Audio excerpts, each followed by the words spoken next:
Bonjour. Alors, j'avais envie de faire suite à ce que j'avais dit par rapport à la vidéo sur l'attachement et ce que j'avais dit par rapport à la plasticité cérébrale. C'est important de faire travailler son cerveau et de sortir des habitudes.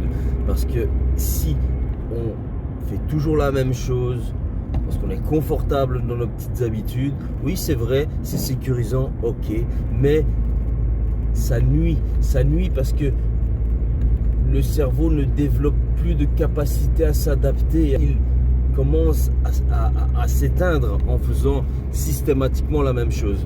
Donc, en réalité, quand on fait des nouvelles choses, chaque chose que l'on fait, bon, dans le cerveau, il y a tout un circuit neuronal. Et si on veut, plus on travaille quelque chose, plus le circuit est perfectionné. Évidemment, il peut y avoir des interférences par rapport à notre état d'esprit. Ça, c'est encore une question d'électricité, de magnétisme, tout ce que vous voulez. Mais, quoi qu'il en soit, si on veut perfectionner notre cerveau, à n'importe quel âge, il faut créer de nouveaux circuits pour être plus performant, plus créatif et d'avoir une palette de possibilités plus évoluée. Parce que n'oublions pas qu'une fois qu'on fait quelque chose et qu'on ne fait plus cette chose-là, il y a les circuits se sont créés. Donc plus tard, c'est pas comme si on recommençait à zéro. On va réemprunter les mêmes circuits et voilà, ça va se décrasser. Imaginez-vous ça comme vous voulez, mais voilà, rien n'est perdu. On met juste de côté certaines choses pour continuer d'autres choses, pour avoir une palette bien plus large.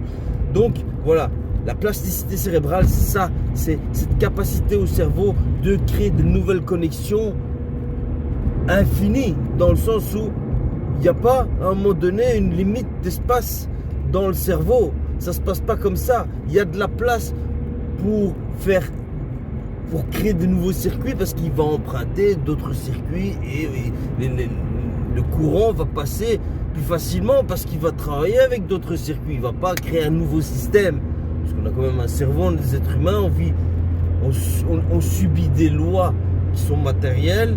Voilà, on est dans un système qui est prévu comme ça.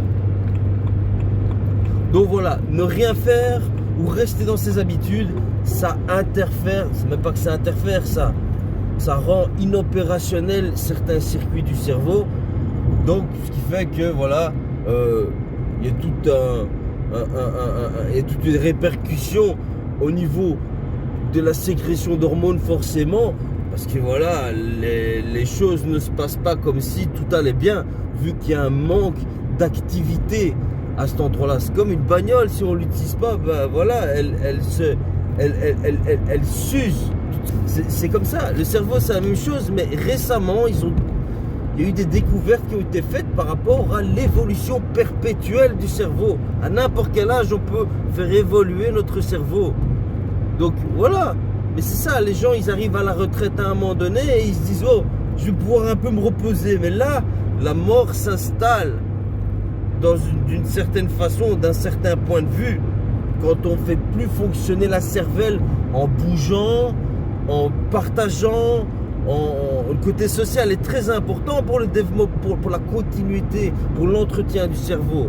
Il faut bouger, il faut faire travailler son cerveau, il faut partager.